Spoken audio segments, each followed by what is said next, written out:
Saya cuma dikasih satu pesan gini, Mas, kalau nggak punya modal, coba cari apa potensi yang ada dalam diri sampean. Sampean punya pengalaman, sampean punya apapun, itu coba tuangkan dalam produk. Apa Mas contohnya? Saya mau bikin franchise, nggak punya workshop.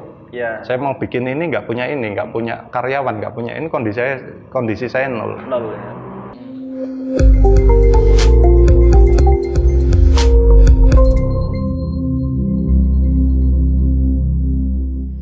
Oke, assalamualaikum warahmatullahi wabarakatuh. Selamat sore buat sobat wisata kopi. Halo, Mas Faris. Halo, sobat wisata kopi. Jadi ini bertepatan hari Jumat nggak tahu ya, Jumat Kliwon, Legi, Pae, nggak tahu apa gitu. Padahal kita sebenarnya orang Jawa ya. Kita alhamdulillah dipersilakan dengan owner kita, bekas baru, dengan Mas Faris. Tepuk tangan buat Mas Faris.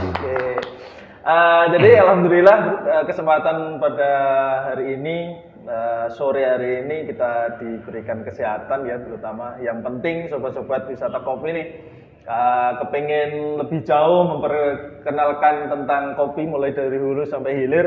Jadi podcast kali ini dengan tema narasumber yang sangat luar biasa. Beliau sudah berkecimpung di dunia perkopian yang pasti melalang buana mulai sampai Sabang sampai Merauke, bahkan akhirat kayaknya sudah diintip-intip ya.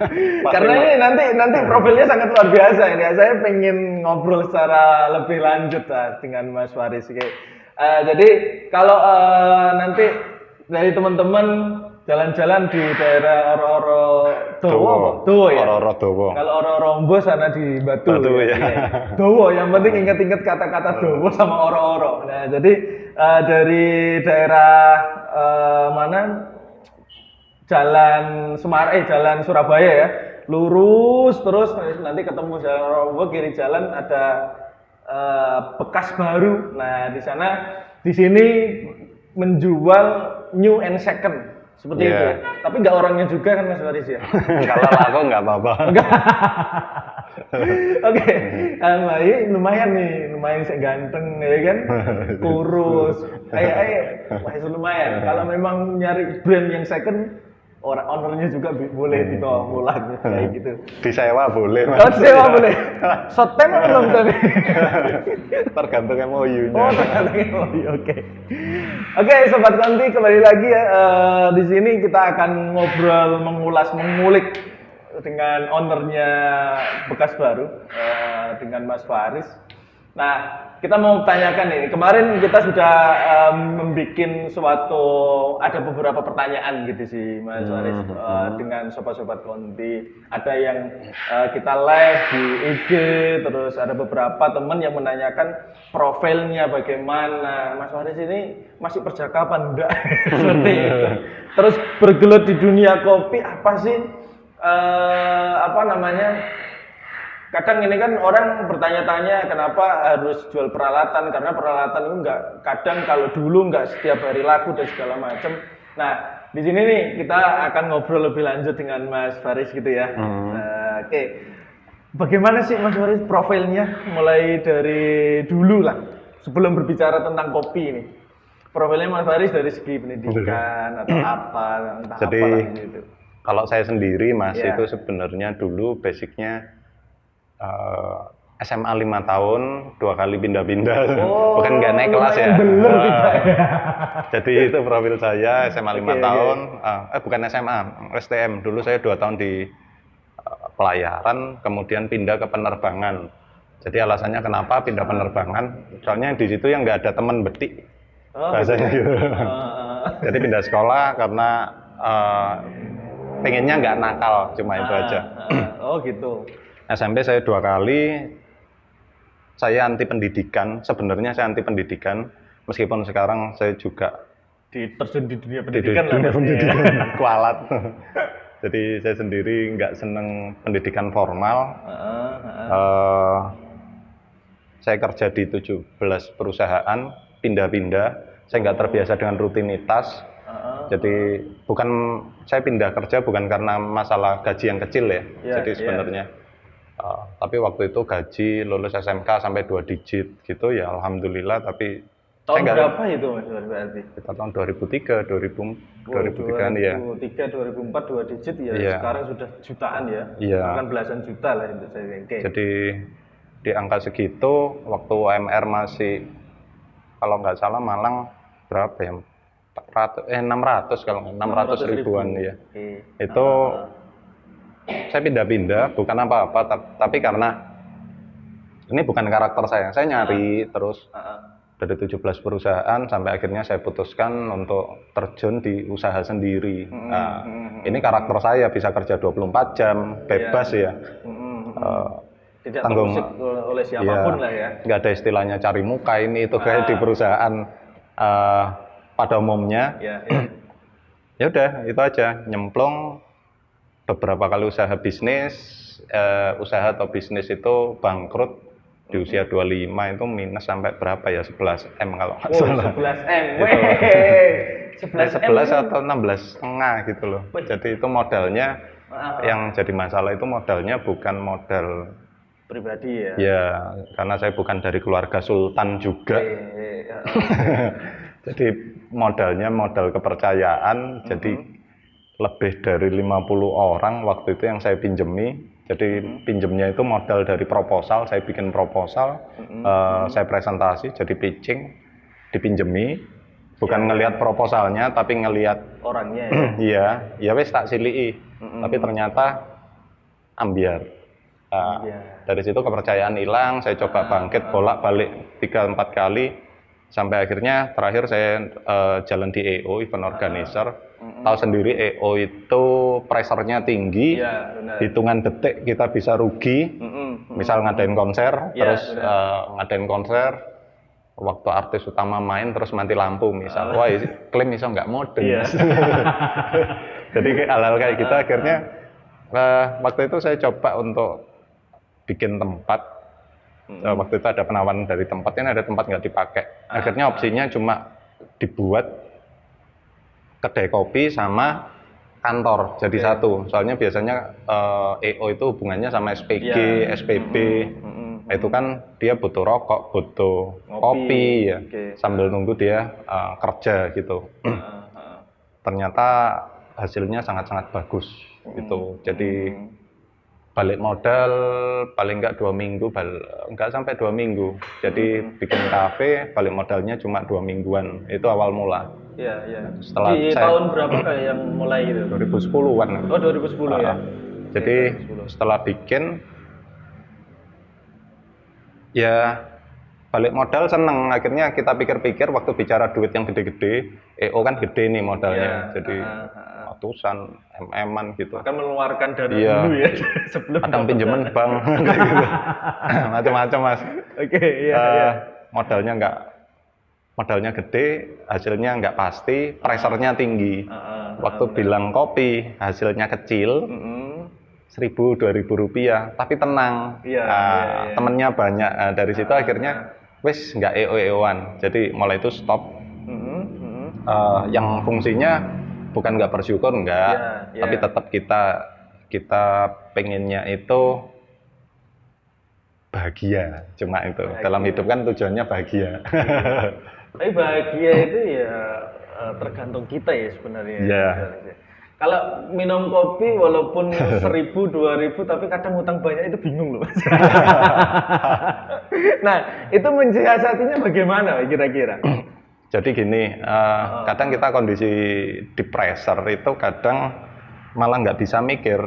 Jadi kadang kita butuh refresh ya, diam sebentar sebelum kita ngelangkah lebih jauh. Jadi waktu itu kopi momentum, hasilnya nggak terlalu gede, tapi waktu itu minusnya udah terlanjur gede. Jadi minus gede. Akhirnya apa, saya diem, saya coba bikin konsep, ikut kompetisi bisnis UMKM, macam-macam. Tapi waktu itu saya belajar, coba istilahnya itu mempelajari hal baru, digabungkan sama experience. Jadi ilmu-ilmu di 17 perusahaan itu kanggo semuanya. Kemudian usaha yang bangkrut-bangkrut itu juga bermanfaat semuanya, saya gabung. Ya udah, saya bikin satu kedai, kok prospeknya bagus, bikin 1, 2, 3, 4, bukan omsetnya bagus, nah kok tambah turun, PR lagi gitu. Iya. Jadi saya kira dulu awalnya banyak outlet itu enak ya, tapi ternyata salah, kurang tepat. Kurang tepatnya karena itu waktu itu saya berfokus ke besarnya outlet dan investasi, tapi ternyata enggak. Kalau bisnis tuh fokusnya ke jangkauan, pemasaran ya. Oh gitu ya. Padahal secara logika sebenarnya kalau outlet satu, semisal nih omset per hari 2 sampai 3 juta, kalikan 10 outlet gitu kan, secara logika seperti itu. Tapi ternyata enggak ya. Ternyata enggak, malah gini, satu outlet 5 juta ya. Buka 4 outlet 5 juta dibagi 4. Oh, malah gitu. Itu mungkin teman-teman banyak yang ngalami kayak saya. Iya, mungkin yang di sini rame, yang di sana belum tentu seperti itu. Jadi gini, waktu itu saya nggak fokus ke penjualan. Waktu itu saya fokusnya ke orang-orang terdekat. Nah ini biasanya mahasiswa ya, itu banyak yang wah koncoku akeh. Jadi punya banyak teman. Setelah punya banyak teman, 1000 lah misal database-nya. Semuanya datang. Akhirnya dia overconfidence. Waktu bikin satu outlet 1000 orang pasti datang. Oke, memang pasti datang. Tapi waktu bikin 5 outlet, akhirnya mecah ya. Iya, otomatis cuma pindah aja. Itu banyak brand yang nggak saya sebutkan seperti itu. Jadi saya nggak ngetawain nggak, karena saya dulu juga gitu. Itu proses ya. Oh iya. Nah, yang ikut ketawa berarti.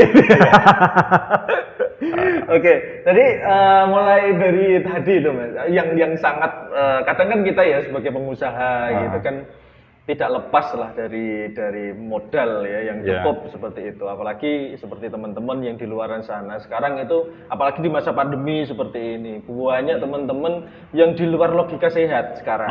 Akhirnya lah pinjam, kayak tadi Mas Faris kan sampai rugi berapa miliar ya waktu itu. Terus bagaimana cara mengembalikannya itu loh Mas. Terus bisa survive sampai sekarang, termasuk kan di Malang Mas Faris ini salah satu mbah-mbahe kopi gitu ya. Enggak. Oh enggak. Banyak yang mbah-mbahnya kopi lah. Banyak yang moyang buyut itu. Oke, bagaimana sih Mas? Banyak loh teman-teman yang kadang 1 tahun, 2 tahun, kalau sebelum pandemi sih it's okay lah ya. Untuk sementara ini masih bisa survive. Banyak juga teman-teman yang over kontrak karena nggak memenuhi target. Minimum targetnya kadang nggak terpenuhi, apalagi yang maksimum targetnya mereka seperti itu. Itu bagaimana antisipasinya? Apakah di marketingnya atau bagaimana? Jadi gini, bicara tentang bisnis ya. Jadi gini, waktu belajar bisnis sama bisnis sendiri itu hampir sama tapi beda jauh Mas. Istilahnya kalau kita pengen kita berhasil ya, itu sebenarnya cuma jangan pernah balik kanan. Cuma itu aja.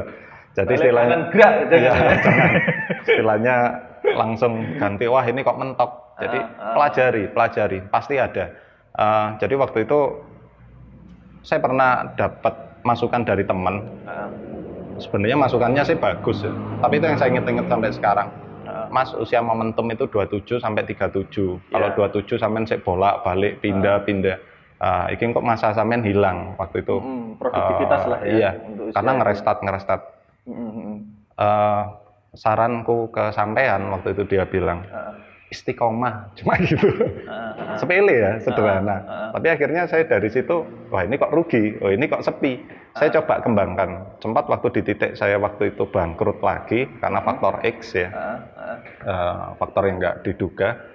Beberapa kali ya, bangkrut gitu ya berarti ya? Iya, istilahnya itu yang sering kalau menurut saya sendiri ya, dilingno pangeran. Jadi ini kadang nggak logis bicara pemasaran dan sebagainya.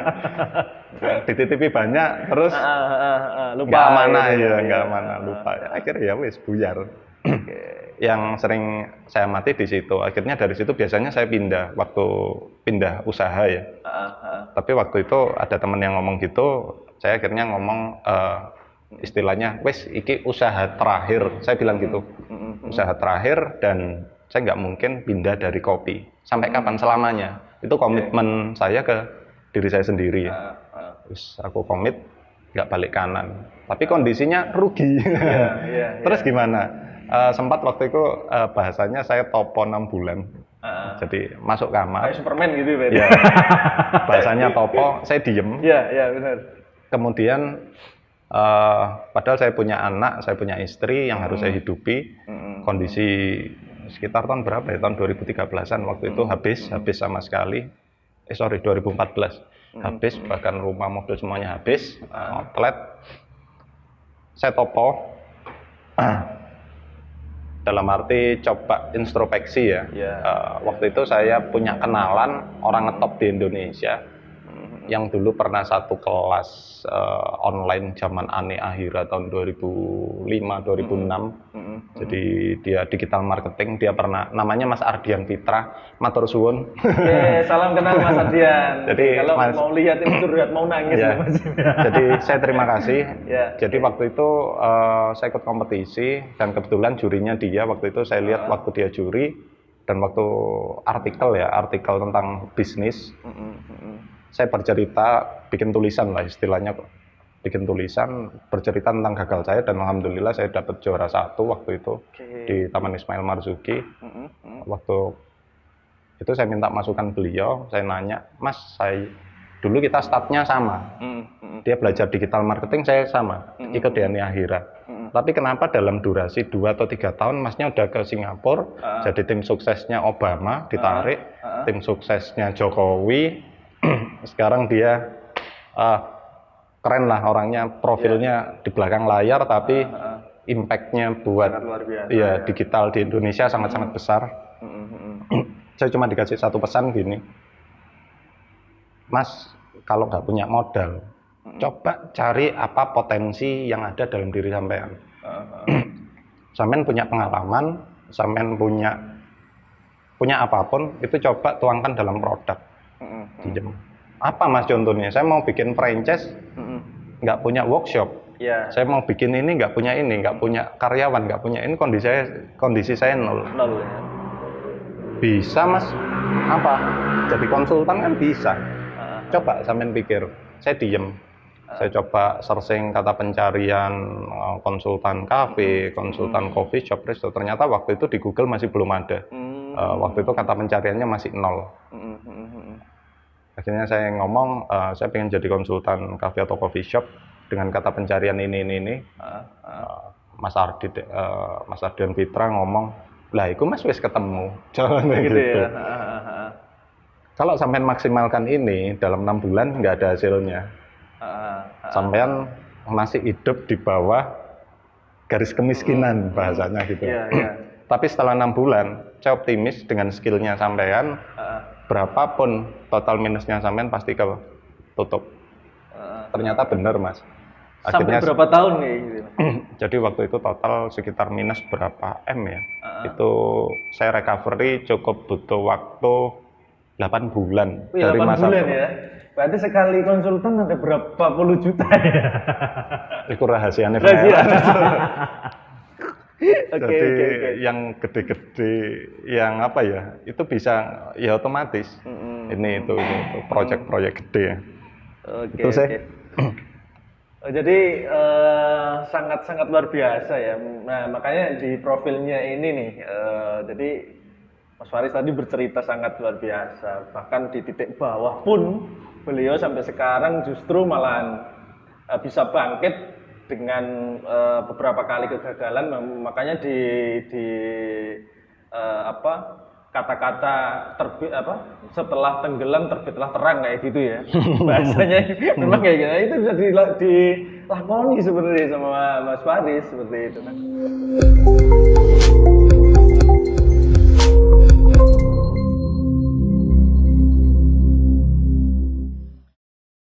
Buat pecinta kopi dan wisatawan di Indonesia, jangan lupa ikutan edukasi kopi di Malang. Kita akan belajar kopi dari hulu ke hilir. Yuk join wisata kopi, budal.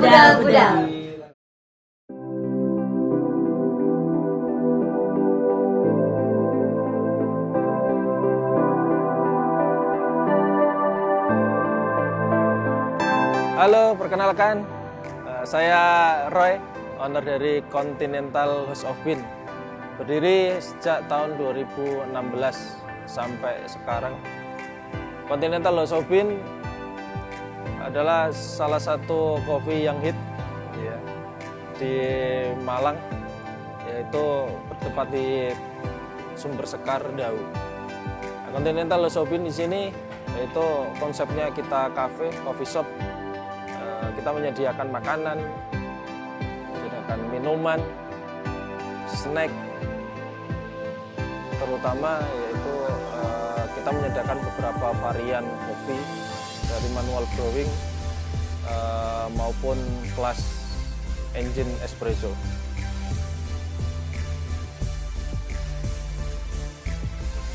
Nah, Continental Losobin ini kita juga menyediakan produk unggulan, yaitu berupa produk kopi. Ada hampir 34 macam kopi, mulai Arabica, Robusta, Excelsa, Luwak, dan ada beberapa produk yaitu House of Blend, cocok buat bikin es, cappuccino, atau espresso beverage.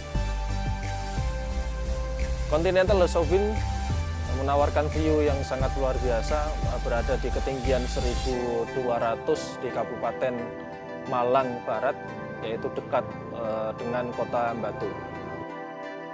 Untuk kalian semuanya yang mau belajar kopi, yang mau pengen ngobrol tentang kopi, merasakan kopi, join Use in Continental bersama kami. Kami juga menyediakan wisata kopi, yaitu mulai edukasi, mulai penanaman kopi, processing kopi, juga kita ngetrip bareng sampai ke brewing. Nanti kita belajar dan ngobrol tentang kopi bersama. Kami tunggu kedatangan kalian semua. Join Use in Continental.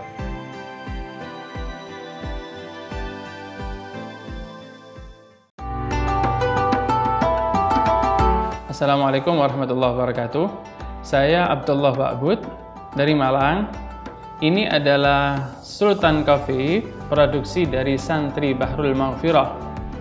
Kopi ini terdiri dari dua. Yang putih ini adalah kopi murni, sedangkan yang hijau ini adalah kopi yang bercampur rempah resep Timur Tengah, yang mana dua-duanya bikin hidup lebih hidup. Anda bisa dapatkan dua kopi ini dan kopi produk-produk yang lain di nomor telepon yang ada di bawah ini ataupun di toko online yang ada di bawah ini. Wassalamualaikum warahmatullahi wabarakatuh.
Dari konsultan sendiri nih Mas. Ini kan kita di Bekas Baru teman-teman saat ini di lantai 2.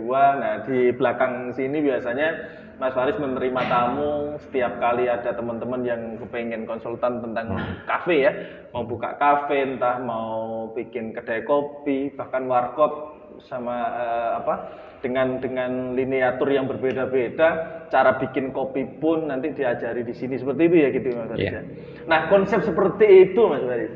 Jadi di Bekas Baru sendiri kan ada yang satu jualan ya, jualan peralatan kopi yang pasti bukan peralatan dokter ya karena COVID entah dokter. Tapi ada bahan-bahan persuntian kan, nyuntik mesin, kan ada kan ya. Nah di Bekas Baru sendiri ini kan ada dua segmen saya melihat. Ada jual peralatan new and second, terus ada juga di lantai 2 ini apa ya? Ada pelatihan. Pelatihan seperti itu. Nah, dapat ide seperti itu gimana, Mas? Kok nggak hanya cuman baru aja nih? Ya, situ. Jadi gini Mas, sebenarnya waktu kita mau bikin produk ya, jadi ini notes mungkin buat teman-teman. Sebelum kita bikin produk itu kita bikin proyeksi jangka panjang. Jadi apa nilai pembeda, apa yang nilai manfaat yang kita berikan itu yang harus dibuat dulu. Jadi waktu itu saya cuma mikir karena dulu pernah bisnis di kuliner, kemudian tahun 2010-an itu kalau nggak salah kan masih jarang ya ada kafe. Iya, benar. Kemudian banyak pelanggan, Mas tolong aku diajari itu mulai tahun 2010. Semuanya saya gratiskan semuanya. Mau tanya caranya bikin cappuccino, latte atau apapun waktu itu saya ajari, dan akhirnya dari banyaknya permintaan belajar, dari banyaknya permintaan alat, permintaan bahan baku, tukar tambah apapun ya, itu yang akhirnya saya kerucutkan jadi sebuah produk baru. Oh gitu ya. Jadi sederhana. Jadi bukan yang kayak gimana, saya cuma bukan baca peluang pasar, tapi sebenarnya waktu entrepreneur itu, waktu kita bicara entrepreneur atau wirausaha itu sebenarnya harus bisa menjawab permasalahan dari pasar. Iya. Berarti dari curhatan lah ya bahasanya. Iya, itu yang kita kerucutkan dalam sebuah produk. Sama kayak wisata kopi kan juga. Saya yakin ada permasalahan orang datang ke Malang. Sampai sekarang ya masalah kok, Mas. Belum clear kayak Jadi masalah dulu jadilah produk. Iya, benar. Gitu. Sama kayak gitu ya. Kan ada opini nih, memang mulai dari kopi di Malang itu mulai 2000 berapa ya, 2016 ya, awal-awal rame main mulai filosofi kopi itu. Mulai film itu ya. Film yang saya tahu itu. Oke, mulai film. Saya dulu sebenarnya sudah menjadi pelanggan di Bekas Baru mulai 2000 berapa ya. Saya buka warkop dulu, Mas. Awalnya dari dorong gerobak, kalau saya boleh cerita, dorong gerobak, terus awal beli peralatan segala macam 2016. Ya, alhamdulillah sampai sekarang ini kayak gitu. Nggak tahu nih nanti dapat teman-teman ya sobat wisata kopi kalau kesini pokoknya passwordnya wisata kopi dapat potongan gitu. Nah, jadi ini sih Mas Wari. Jadi apa ya, orang kan melihatnya kadang jualan produk itu lebih kira-kira nih lebih cepetan jualan produk, artinya mesin atau peralatan kopi, atau lebih cenderung ke yang produk siap seduh, artinya menu-menu seperti itu, bikin kafe sama jualan seperti itu, seperti ini, kira-kira lebih enak mana, Mas? Jadi gini, sebenarnya setiap brand, setiap perusahaan itu punya visi, dan setiap perusahaan itu visinya beda-beda. Belum tentu orang yang jualan, yang seneng ngulik di bar, itu kita tarik ke dunia pendidikan mau. Ya, benar. Kita tarik ke jualan mesin mau. Ada orang yang penting bikin minuman, tapi dia disuruh jelasin produk belum tentu mau. Jadi balik lagi ke karakter personal atau visi dari perusahaan itu sendiri. Kalau ngomong enak, semuanya enak kalau sukses. Iya, yang punya Starbucks ya seneng, Mas. Iya. Termasuk saya terpukul loh ini. Iya. Karena kan peralatan ini dulu memang kayaknya kan nggak setiap hari terus laku seperti itu. Kalau kafe kan minimum lah dari circle-nya teman-teman, temennya bawa temennya minimal kan ada pemasukan. Tapi ya itu besar kecilnya kan sebenarnya juga dilihat dari produk itu sendiri gitu ya, Mas Baris ya. Jadi sobat wisata kopi Malang, jadi di sini tadi kita sudah ngobrol banyak sekali tentang mulai dari pengalaman awal justru malah bukan dari dunia perkopian gitu ya Mas Baris ya. Bukan kuliner, bukan ngopi. Tapi tidak menutup kemungkinan juga karena di potensi kopi ini menjadikan orang yang jauh semakin mendekat. Ya. Karena sekarang ini yang dekat malah justru menjauh kan seperti itu ya. Kopi itu menyatukan. Jadi salam satu jiwa itu benar. Jadi apalagi kita kehidupannya di Malang seperti itu. Nah, tujuannya Mas Baris ketika beberapa cerita ini tadi ya kronologisnya dari latar belakangnya. Sementara sampai sekarang ini Mas Faris, terus bekas baru, ada pelatihan, ada jual new brand ya, new and second semisal. Nah, ini sudah cukup untuk memenuhi kebutuhan, apa nanti ada project lagi di selain itu? Kayak gitu. Rencananya mau fokus yang ada di sini. Jadi sebenarnya di sini brandnya udah banyak, Mas. Udah banyak. Jadi ada MLG konsultan itu untuk konsultan F&B, bisnis F&B. Ada EQ itu pelatihan. Ada bekas baru itu subunitnya. Ada Bowis itu juga Bowes ya? Iya, Bowes pokoknya. Dulu Bowes pokoknya. itu untuk solusi bahan baku. Kita lagi ngembangin itu. Ada Rodowo, macam-macam. Oh banyak ya. ya. Jadi sebenarnya brandnya banyak. Yang nanti ke depan ya ngembangin itu semuanya. Sama ini kan seringnya saya fokusnya ke konsultan F&B. Tapi per Juli kemarin sebenarnya saya udah pamit pensiun ke istri saya. Aku tak mandek. Mandek mau dewe yang. Iya. Saya tak pensiun dini. Gitu sih. Tapi memang di usaha ini justru malah penghasilan luar biasa ya daripada di instansi ya gitu ya. Iya. Kalau bicara kayak gitu itulah ya. Oke. Nah, jadi teman-teman kalau yang pengen mau nih sharing-sharing, konsultasi, pengen buka kafe, bingung ya bagaimana caranya mengawali, terus apa sih bahan baku yang kita mau sediakan. Nah, kita nanti teman-teman bisa hubungi langsung sih sama beliaunya. Ini ownernya bekas baru ya. Semua teman-teman yang sudah pernah kesini, nah ternyata kurus orangnya, lebih bukan saya. Ya, padahal omsetnya luar biasa loh ini. Oke. Nah, terakhir nih Mas Faris buat teman-teman saran dan apa ya untuk kaum milenial dari Sobat Wisata Kopi ini. Bagaimana caranya, terus apa saran-saran untuk menjadi entrepreneur muda sih sebenarnya. Oh iya. Kayak gitu. Jadi kalau boleh ngasih masukan ya, jadi saya ambil dari statementnya Om Bob, idola saya Om Bob Sadino. Jadi celana pendekan terus ya. Tapi kurang naik itu. Naik sampai segini. Soal jingkrang. Usaha yang baik itu yang dijalankan, bukan dipelajari. Jadi nanti ya gagal itu belajar. Jadi saya kembalikan lagi, saya nggak cuma ngomong. Saya dulu buka kafe itu nggak bisa bikin kopi. Yang bikin resep itu saudara saya. Gitu ya? Iya. Sampai ini saya buka kartu asnya. Saya ini bukan pengopi. Tiap hari yang saya minum teh, saya teh edik. Teh, iya. Iya. Jadi saya tea, yang saya pelajari sampai sekarang teh. Cuma orang mengenal saya kopi. Bingung kan? Jadi saya dulu 2010 nggak bisa bikin kopi, perbandingannya piro sih, 1 sendok atau 2 sendok nggak tahu apa itu robusta. Gitu lah ya. Jadi saya buka, saya buat, saya nanya, kayak no kopi enak menurutmu? Enak. Oh ya udah, saya masukkan buku menu langsung kayak gitu.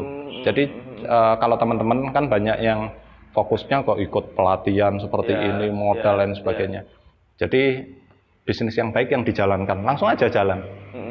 Nanti kalau ada masalah, nanti dari situ kita tahu, oh iya ini salah, oh iya itu salah. Paling itu sih. Kalau jadi ada 3 aspek dasar dalam bisnis, jadi aspek pemasaran, permodalan, sama manajemen. Banyak orang yang selalu disalahkan itu modal sama skill. Padahal ya itu nanti lah ya. Itu nanti. Ya. Yang penting niat jalan. Itu jadi ada tiga haluan yang harus dilakukan seperti itu ya. Yang penting jalani. Nah, jadi waktu itu ini juga sempat cerita ya. Saya juga dulu ngawali mulai dorong rombong. Jadi dibilangin ya sama teman-teman pengusaha-pengusaha. Banyak teman-teman dulu yang di Bandung gitu Mas Fari. Minimal semisal kita satu angkatan gitu ya. Kita bergerak, yang ini masih nunggu. Kadang kan dari segi permodalan, pengalaman, nanti saya bingung, khawatir bangkrut, khawatir modal nggak balik dan segala macam. Kalau yang satu ini sudah melangkah, yang ini masih nunggu modal, minimal kita punya pengalaman yang ini belum tentu punya. Punya seperti itu, walaupun toh gagal. Iya. Kayak gitu ya. Nah, ini semua sudah dilakukan nih sama Mas Faris seperti itu. Nah, jadi buat teman-teman sobat wisata kopi yang budiman, yang baik hati, jangan lupa nih. Sekali lagi kalau teman-teman di Jalan Ororo Dowo oke ya.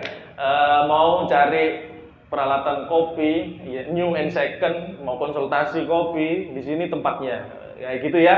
Nah, jadi kita pamit undur buat Mas Faris, terima kasih banyak, thank you atas waktunya. Buat teman-teman sekalian jangan lupa like, subscribe, comment, and share seperti itu ya. Kalau teman-teman mau belajar dari hulu sampai hilir, mulai penanaman, budidaya kopi dan lain sebagainya sampai ke brewing, processing, roasting sampai brewing, jangan lupa tonton terus, hubungi kita kalau kita mau main-main. Oke, silahkan. Seperti itu ya sobat wisata kopi, see you next. Terima kasih banyak, selamat sukses selalu.